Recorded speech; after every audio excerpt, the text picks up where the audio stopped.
여자는 지금 훨씬 더 짧기도 하고 쉽기도 하고 그죠? 그래서 뭐 어렵지 않게 술술 읽히는 작품인데 다 읽고 나면 뭔가 되게 좀 가슴이 좀 짠해오는 그런 작품이죠.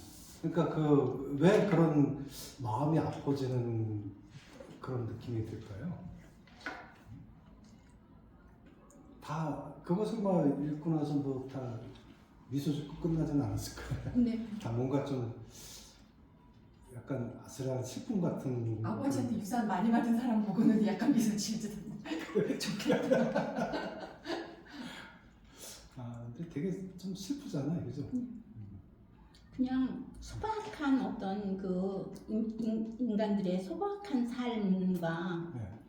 기쁨과 소망까지도 나라에 의해서 무참히 짓밟힌다는 거. 그래서 나라의 소중함을 저는 더 참 느꼈던 것 같아요. 그러니까 요즘 친구들이 이제 국가라는 개념에 대해서 별로 이렇게 심각하게 생각을 안 하잖아요. 근데 이제 제가 아이들이랑 수업했던 책 중에 중학교 애들한테 꼭 한번 읽혀보면 좋은 책이 그 동화인데 마사코의 질문이라는 책이 있어요. 마사코의 질문. 여러분도 한번 읽어보세요. 되게 좋아요. 마사코의 질문.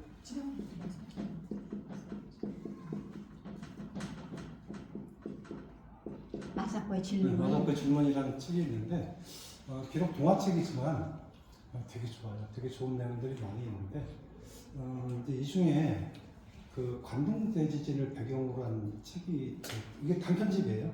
여러 가지 이제 한 10개 정도 되는 그 단편 동화들이 실려 있는데 그 중에서 하나가 그 꽃을 먹는 아이들이라는 작품인데 그 작품이 이제 관동 대지진에 대한 이야기예요. 근데 이제 관동 대지진이 일어났을 때 이게 1923년인가 이제 일어난 건데 진도 7.0의 그 강진이 온 거란 말이에요. 근데 그게 이제 멀리 바다에서 온 거 같으면 그렇게 심하지는 않았겠지만 그게 내륙 가까운 데서 그게 이제 온 거기 때문에 굉장히 이제 파괴가 많이 됐어요. 그래서 여러분들은 관동 대지진에 대해서 어느 정도 좀 알고 계시나요? 관동 대지진. 그냥 말만 들었어요.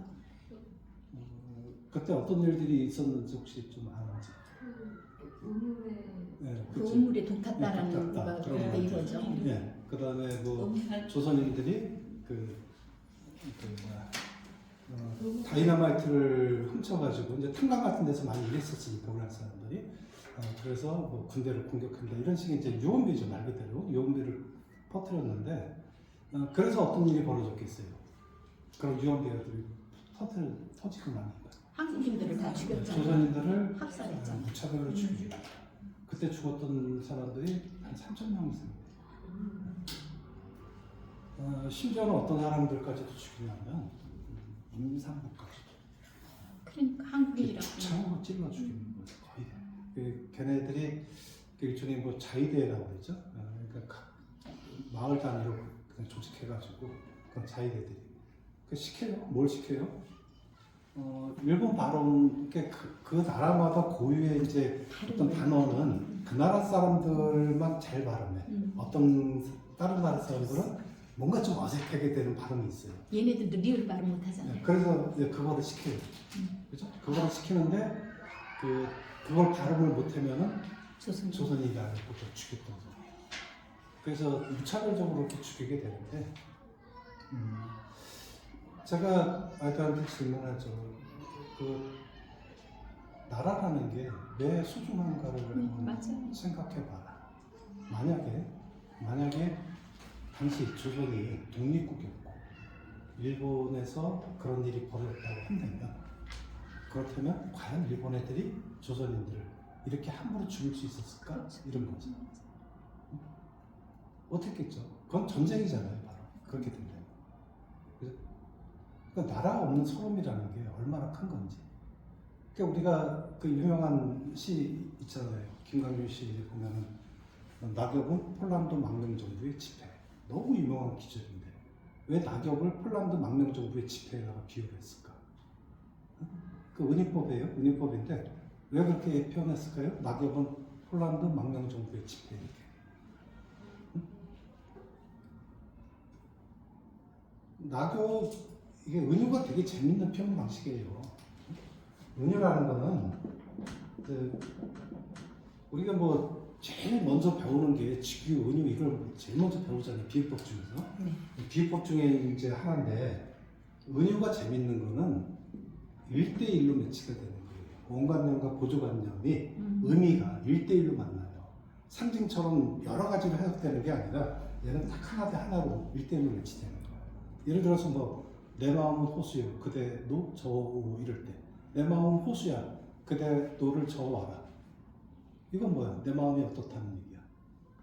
기다립니다. 너를 향한 그리움이 커. 그러니까 너 좋아서 나한테 와. 그랬으면 좋겠어. 이런 마음이잖아요. 그게 이거예요. 그러니까 자, 내 마음이라는 이 얘하고 호수라는 거하고 지금 호수에 여러분들이 그냥 호수만 떠올리면 떠오르는 이미지는 많잖아. 호수하면 뭐부터 떠올라요? 평온하고 잔잔. 그치, 평온함, 찬잔함 이런 거 있고 또 뭐 어떤 사람은 백조를 봤으면 백조가 인상적이었던 사람은 백조를 떠올릴 수도 있는 거고 뭐 크다, 넓다, 뭐 깊다 뭐 이런 식의 여러 가지 이미지가 있지만 지금 여기서는 딱 어때요? 그런 이미지랑은 안 어울리잖아. 내 마음이 그런 너에 대한 그림으로 가득 차 있는 호수만큼 커다랗게 그래서 그런 이미지로 오는 거잖아. 그러니까 너 그대 보고 노를 저어서 나한테 와라 이런 얘기를 하고 있잖아요. 왜냐면 그래요. 그러면 낙엽은 폴란드 망명정부의 집회 어떻게 1대1로 만난 거예요? 자, 쓰레기 말하자면 폐기물이라는 얘기잖아요. 쓸데없는 거. 네, 쓸데없는 거. 망명정부의 집회잖아. 집회라면 쓸모가 있겠지만 폴란드 망명정부거든. 예를 들면 이런 거잖아. 우리나라 임시정부가 상해에서 임시화폐를 만들었다고 해봐. 통용이야. 그게 어느 나라에서 그걸 받아주겠는 얘기야. 아무도 안 받아주지. 아무 쓸데없는 거죠. 그래서 낙엽도 마찬가지로 폴란드 망명정부의 집회처럼 한낱 이렇게 쓸모없는 존재야라는 거를 그죠? 그렇게 표현하고 있는 거예요. 아주 기막힌 비유죠. 자, 어쨌든 이렇게 우리 이 얘기 속에서도 나라가 없다면 결국 아무런 힘이 없어요. 그래서 조선인들이 왜 이렇게 억울하게 많이 죽었는가? 그거는 결국은 국력에 대한 얘기잖아요. 그러니까 전 세계 어디를 가도 미국 놈들을 함부로 못하는 이유 중에 하나가 뭐예요? 미국이라는 그 초강대국. 그놈들은 지네 나라 사람이 잘못되면 바로 응징을 해버리잖아요. 그러니까 함부로 못하는 거잖아요. 그죠? 그래서 국력이 세야 되는 이유도 그게 있는 거예요. 다행히 지금 우리나라가 국력이 엄청 네. 세졌잖아요. 네. 세졌고 다행인데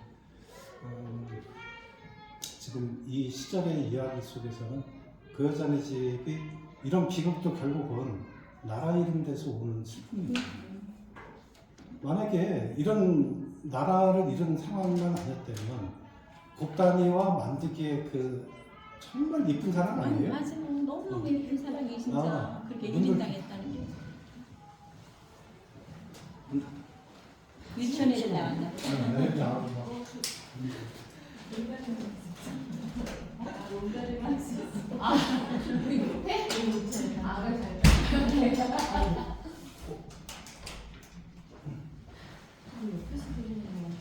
지금 한서 선생님 작품을 읽고 나서는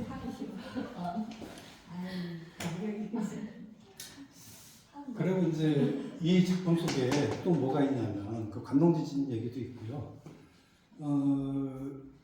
거기 보면 여러분들 이게 이제 위안부라는 용어를 우리는 흔히 쓰고 있는데 그 위안부라는 용어가 적절한 용어는 아니에요. 아니죠. 진짜 적절한 용어, 그 할머니들이 불려지기를 원하는 용어는 따로 있어요. 뭐일 것 같아요? 뭔가 저기 정신대. 성노예. 너무 가슴 아픈 얘기죠. 근데 할머니들이 직접 원하는 단어예요. 그게.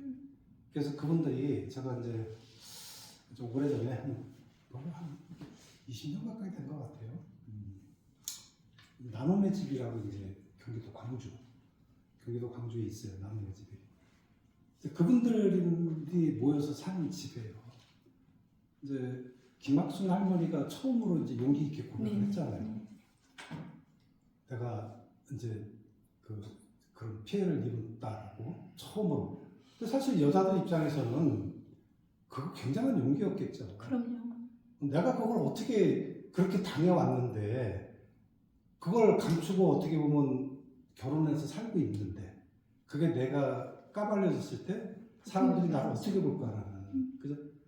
그래서 아무도 용기 있게 그걸 선뜻 얘기를 못한 거예요. 수십 년 동안을. 그러다가 일본 놈들이 계속해서 부정을 하잖아요. 그런 일 없다. 자발적으로 한 거다. 뭐 이런 식으로. 그래서 이제 김학순 할머니가 무슨 소리냐 해갖고 이제 처음으로 문제 제기를 했던 거잖아요. 그 이후로 이제 여러분들이 용기를 내서 얘기를 하고. 그래서 아마 거기 모였던 할머니들 중에는 결혼을 안 해서 거기 와서 사는 게 아니라 결혼을 했지만 그렇게 밝히고 나서 차마 이제 가족들하고 사는 게 미안하고 부끄러워서 그래서 거기 와서 살으셨던 것 같아요. 근데 거기 가보면 너무 비참해져.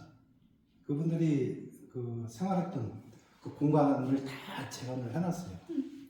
그 영화 귀향 보신 분들 네. 있으면 귀향도 보셨나요? 네. 귀향 보면은 그게 잘 표현돼 표현되어 있어요. 그런 장면들이. 그리고 제가 이제 들었던 증언 같은 거 거기 가서 그 증언에서도 그 할머니들이 이제 어떤 식으로 됐다라는 거 뭐 그런 얘기 증언 같은 거를 들어보면 너무 생생하고 그분들이 얼마나 진짜 그 힘든 삶을 살아왔을까 이제 그런 게 느껴지죠. 그러니까 그분들이 그린 그림집이 있어요. 그 그림집 보면 여러분들도 좀 익숙한 그림들도 아마 있을 거예요. 근데 거기에는 이제 그게 왜 그 그림들이 그려지게 됐냐면 심리 치료를 한 거예요. 미술 치료. 미술 치료. 미술로서 이제 미술 전공한 학생들이 그 가가지고 할머니들한테 그 심리 치료 차원에서 그림을 그리게끔 한 거예요. 그래서 그 작품집이 이렇게 두꺼운 그 작품집이 있어요. 근데 제가 거기 가서 놀란 것 중에 하나는 근데 사람들이 너무 관심이 없다는 거예요. 그분들에 대해서. 그래서 기부 같은 거를 그 사람 이제 할머니들도 그 이제 나는 거기서 뭐 어쨌든 먹고 살아야 되고 뭐 전기도 떼야 되고 어쨌든 생활이라는 게 기본적으로 비용이 들어가잖아. 그래서 기부를 좀 많이 해줘야 되는데 생각보다 기부를 너무 많이 안 해요. 제가 깜짝 놀란 게 그거예요. 제가 그 당시에 우리 같이 공부하는 친구들을 데리고 좀 갔어요. 그 생생한 현장이니까 니들도 가서 보고 증언을 들어봐라 해서 이제 데리고 가면서 걔네들한테 야 니네도 가는 김에 최소한 10,000원 정도는 기부를 해라. 그래서 10,000원씩 걷고 나머지를 제가 채워가지고 그때 50만 원을 드렸어요. 50만 원을 드렸는데 놀랍게도 제가 기부한 금액이 제일 컸다는 거예요. 그러니까 우리나라 기업도 그렇고 개인도 그렇고 아무도 그렇게 안 하더라는 얘기예요. 전 그걸 보면서 너무 진짜 화가 났어요. 그 집에서 너무 고맙다고 그 작품집을 여러 번 이렇게 선물로 주더라고. 그러니까 이런 현실이 너무 좀 화가 났는데 이 곱단이 뭐 만들기 이 얘기가 바로 그 얘기잖아요. 네. 그 얘기고 한번 기회 되면 나중에 한번 가보세요. 가보시면 그 공간도 이렇게 좀 보실 수 있고 지금은 이제 거의 다 돌아가셔가지고 맞아요. 그때만 해도 아마 이분 TV에 많이 나와서 아실 수도 있어요. 이용수라는 분이 있어요. 네. 대구 분인가 그런데 그분이 13살 나이에 끌려갔어요. 13살. 그러니까 정말 너무 화가 나죠. 13살, 14살 이런 어린 아이들까지 데리고 가서 귀향 속의 주인공도 그 나이잖아요. 그래서 그런 아이들을 갖다가 자기들의 성놀이개로 쓴 거잖아요. 그러면 어쨌든 그건 역사적 사실이고 전쟁 중에 있었던 거고 과거의 일이니까 솔직하게 미안하다라고 사과할 수 있는 거잖아. 그죠? 수십 년의 세월이 흘렀고 내가 내 조상들이 한 거지만 미안하다라고 얘기할 수 있잖아. 근데 일본 놈들은 그거 안 해요. 그래서 저 혼자 일본 놈들은 증오해요. 진짜. 네. 그래서 우리가 독일 애들이랑 좀 차이점이 네. 그거죠. 독일 애들은 지금도 끊임없이 사죄하고 반성하잖아요. 그 빌리 브란트가 폴란드에 가가지고 비 오는 날 무릎 꿇고 사죄 드리는 그 장면, 그죠? 뭐 그런 장면도 그렇고 지금도 어쨌든 걔네들은 나치 정복을 발견하면 지금도 죄를 물어요. 그거는 독일뿐만 아니라 유럽 사회가 다 그래요. 그 프랑스에서도 얼마 전에 그 모리스 파퐁이라는 그것도 뭐꽤 됐네요 지금. 모리스 파퐁이라는 인물을 그 전범 그 이제 알제리 행정장관까지 아주 고위직까지 올라가요. 근데 향토 사학자가 끝까지 추적을 해가지고 이놈이 프랑스 그 전쟁 중에 2차 세계대전 중에 유대인들을 붙잡아서 그 아우슈비츠로 보냈다는 사실을 밝혀내요. 그래서 그 인물을 한 20년형인가 이렇게 때리는 그 나이가 이미 벌써 고령이 돼서 그래서 결국 감옥에 있다가 죽을 때쯤 돼서 이제 아마 보석 같은 거로 나와서 죽은 걸로 알고 있는데 프랑스도 그렇고 독일도 그렇고 걔네들은 아직도 그런 그 전범자들에 대해서 응징을 확실하게 하고 있어요. 그런 점에서 일본 애들이랑 너무 다르죠. 저는 이 작품을 읽으면 그런 점들이 이제 좀 많이 좀 생각이 나고 가슴도 아프고 그 책 속에 보면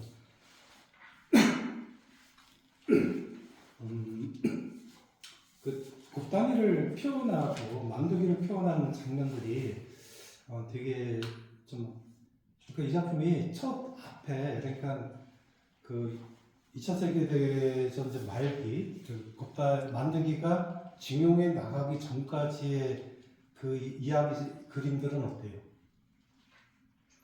평화로워. 예쁘잖아. 예.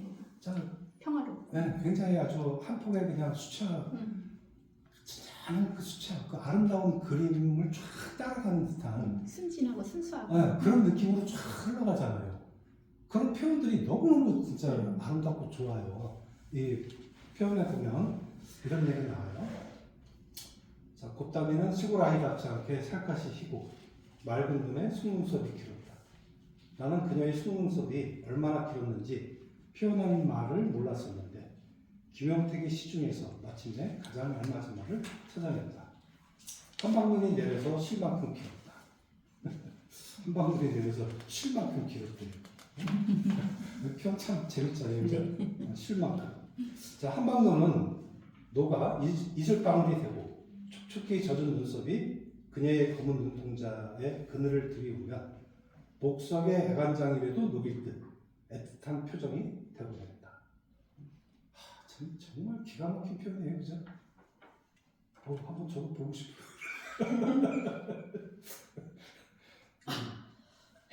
자, 만드기는 총명하여 하나를 가르치면 열을 알았고 생긴 것 또한 간혹 같았다. 총구석에서는 드문 인물이었다. 만드기가 개천에서 난 용이라면 곱다니는 진흙탕에 핀 연꽃이었다. 누가 먼저랄 것도 없이 둘이 장차 신랑박씨가 되면 얼마나 어여쁜 한 쌍이 될까 하는 소리가 저절로 나왔다. 이구동성으로 두 사람의 천생연분을 점친 것이다. 그러니까 이렇게 참 곱게 그냥 머릿속에 만드기 곱다니의 그 이미지가 좀 그려지지 않나요? 그려지죠. 그려지잖아요. 그려지면서 정말 어울리는 한 쌍일 것 같다라는 그죠? 그런 생각이 들어요. 자, 그리고 뒤에 보면 자, 곱다니와 만드기는 우리 마을의 화초요 꿈이었다 이렇게 표현해요. 아주 대표적인 인물로 이렇게 이제 만들어 놓죠. 자, 그러나 한두 번이라도 중면을 써본 사람은 알 것이다. 남북의 하늘이 정해준 배필처럼 어울리는 한 쌍이 있어. 그들을 맺어주는 곳에 거의 숙명의식 같은 걸 느끼고 중매에 나서지만 본인은 의외로 냉담한 경우가 많다는 것을. 자, 여기서 벌써 우리는 둘이 깨진다라는 걸 맞아. 네, 여기서 표현해주고 있어요, 작가는. 그렇죠?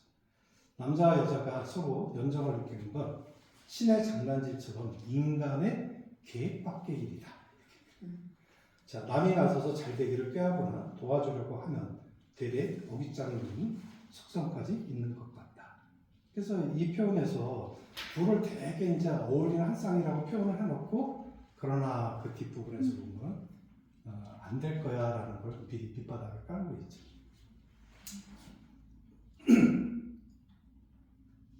자, 그리고 여기 보면 이제 곱다니를 대하는 이제 만두기의 태도나 불을 바라보는 이제 마을 사람들의 시선이 드러나는 장면인데요.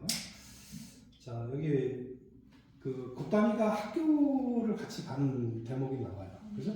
만두기가 제일 먼저 이제 학교를 가잖아요. 그래서 곱다니도 어떻게 해서든 만두기가 같이 있고 싶은 시간 늘리고 싶어서 같이 학교를 가는 그 장면인데, 그 어느 날은 왜 이제 비가 많이 오면 다리가 넘쳐가지고 사람들이 이렇게 남자들은 그냥 그죠? 바지가랑이 걷어 올리고 첨벙첨벙 건너가잖아요.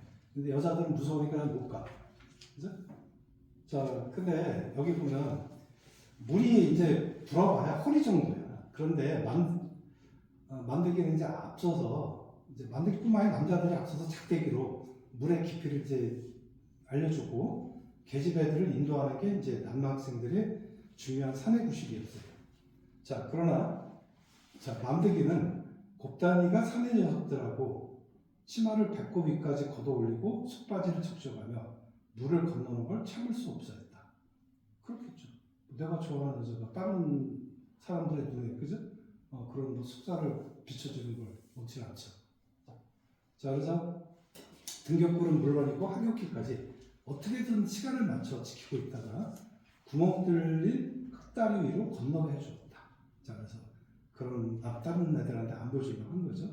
자, 흙다리를 건너면서 곱다니가 얼마나 무서움을 타고 앙탈을 하고 그러면 만들기는 그걸 다 받아주며 다독거리느라 길지도 않은 흙다리 위에서 둘이 몇 번씩이나 서로 얼싸안았다는 소문이 자자하게 퍼지곤 했다. 자, 그러나 부닥다리 노인들도 그런 소문을 망신스러워하지 않고 귀엽게 여겼다. 이거죠. 그러니까 누구나 이제 이 곱다니와 만들기는 마을에서도 인정을 하는 거야. 그 노인들은 젊은 애들이 그러고 있으면 어때? 다 손가락질하고 막 그런 시절이잖아요. 그런 시절이지만 마을의 노인들까지도 그런 모습을, 그런 소문을 안 좋게 본 게 아니라 오히려 예쁘게 봐줬다는 얘기예요. 자, 그래서 그 흙다리를 연애다리라고 이제 별명이 붙어요. 자, 그다음에 이제 곱다니를 향한 이제 만들기의 사랑 표현에 보면, 곱다니한테 가끔 이제 만들기가 편지를 보여주잖아요. 편지를 보여주는데, 자, 근데 곱다니는 그 편지를 보니까 또 어때? 막 자랑하고 싶은 거야. 내가 누군가한테 이렇게 사랑받고 있다는 걸 자랑하고 싶어가지고 이제 나한테 와서 그 편지를 보여준단 말이야. 그죠? 보여주면서 이렇게 얘기를 해. 곱다니 보기에 그럴듯한 문학적 표현을 자랑하고 싶어서이기도 했을 것이다. 그러니까 만들기가 문학 청년이라고 나오잖아요. 네. 그래서 나름대로 그 글을 좀 멋지게 쓴 게 있나 보죠. 그러면 곱다니는 그걸 누군가한테 이제 보여주고 싶은 거예요. 그게 이제 내가 된 거고. 자, 그중 아직도 생각나는 것은 곱다니의 울타리 밑에 꽈리나무를 꼬마 파수꾼들이 초롱불을 빨갛게 켜들고 서 있는 것과 같다. 이런 표현이에요. 정말 멋진 표현이죠. 그죠? 꼬마 파수꾼들이 초롱불을 빨갛게 켜들고 서 있다. 그 꽈리나무 요즘 보기 힘들더라고요. 없어요. 그죠? 네. 꽈리들 불어봤나? 저는 봤어요. 어렸을 때. 아니, 조금 젊은 세대. 꽈리가 뭔지는 알아요? 아는데 안 해봤어요? 지금의 저기 가도 저기 꽃집 가도 꽃꽂이 할 때 많았어요. 있어요. 지금도 꼬꼬지 네, 많이 네, 써요? 네. 지금 관상용으로. 근데 옛날에 그거 왜 우리 그 꽈리 입에 네, 넣고 이렇게 그냥 톡톡해서. 이렇게 씹다 보면 뽁뽁 뭐지 이렇게 소리 나고 그랬었잖아. 그죠? 꽈리 길거리에서 없어요. 먹고 있더라고. 뭐 꽈리뿐인가요? 우리 토종적인 거 다 없고 지금 뭐 다 외종 다 많이 되잖아요. 할수 있어. 자, 근데 이 표현이 너무 재밌잖아요. 그죠? 꼬마 파수꾼들이 초롱불을 네. 빨갛게 들고 마치 그러니까 곱다니를 지켜주고 있는 거예요. 꽈리 만들기는 그렇게 그렇게 생각하고 싶은 거야. 우리 곱단이 내가 너무 이쁜 곱단이 누가 못 훔쳐가게 꽉 있는 분들이 이렇게 불 켜고 지금 곱단이를 지켜주고 있는 그죠? 그러니 곱단이 얼마나 좋겠어요. 그러게요. 만드기가 나는 이렇게 아주 아끼고 사랑해준다는 그런 느낌이잖아요. 곱다니가 네. 정말 신의주 가서 살았을까 싶은 생각도 들긴 해요. 자, 그러니까 여기 이렇게 얘기를 해요. 우리 동네 집들은 거의 다 개나리로 지난 울타리를 쳤고 또 누구 집이나 울타리 밑에 꽈리가 자랐어요. 자, 그럼 그 꽈리는 어때? 너무 뭐 흔한 거잖아. 그죠? 그렇죠. 흔한 것이다. 그죠? 이게 곱단이에 대한 사랑의 마음. 그러니까 자기의 어떤 그리운 마음이 이렇게 출렁이면서 흘러가는. 그죠? 그렇게 이제 표현을 하고 있어요. 자, 근데 바로 그 다음에 뭐라고 나오냐면 1945년 봄에도 행춘리에 살구꽃 피고 꽈리꽃 보락했고 자우림이 피었을까? 이거 당연히 선입법이죠. 피지 않았던 얘기죠. 자, 그럴 리 없건만 괜히 안 피고 말았을 것 같다. 자, 그 꽃들이 피어나기 전에 만덕이와 곱단이의 연애도 끝나고 말았습니다. 만학이었던 만덕이는 읍내의 4년제 중학교를 졸업하자마자 징병으로 끌려나갔다. 며칠간의 여유가 있었고 양가에서는 그 사이에 혼사를 치르려고 했다. 근데 곱단이 왜 한사코 혼사 치르기를 거부했을까요? 그죠? 만덕이. 만덕이 왜 혼사 치르기를 거부했을까? 그때 징용 나가면 거의 죽잖아요. 여러분들은 이 장면이 좀 어떨지 모르겠어요. 그죠? 그 만덕이의 마음이 이해되죠? 네. 여러분이 곱단이 입장이라면 그때 그래도 나는 너랑 결혼할래 이렇게 아니야 너 죽을지도 모르니까 저는 결혼을 하자고 그랬을 것 같아요. 뭐 낭만적인 사람이니까 그래서 근데 왜 제가 꼭 이 장면은 아니더라도 그 가끔 그 기사 중에 그런 거 있잖아요. 불치병을 앓는 남자. 네. 그래서 이제 시한부 인생이야. 근데 굳이 결혼해서 그 남자의 애를 후를 그죠? 하죠. 네. 임신한 여자 기사 네. 그런 거 본 적 있잖아요. 그런 사람들도 있기는 해요. 보면. 네. 근데 또 만들기는 만들기대로 네. 절대 지켜줘야 돼. 안 된다 하죠. 그러니까 아마 그 여자 똑같은 마음일 것 같아요. 아까 그 불치병 그죠? 만들기는 자기가 나가면 뭐 죽을지도 또는 뭐 어디 불구가 돼서 돌아올지도 모른다라는 그런 생각.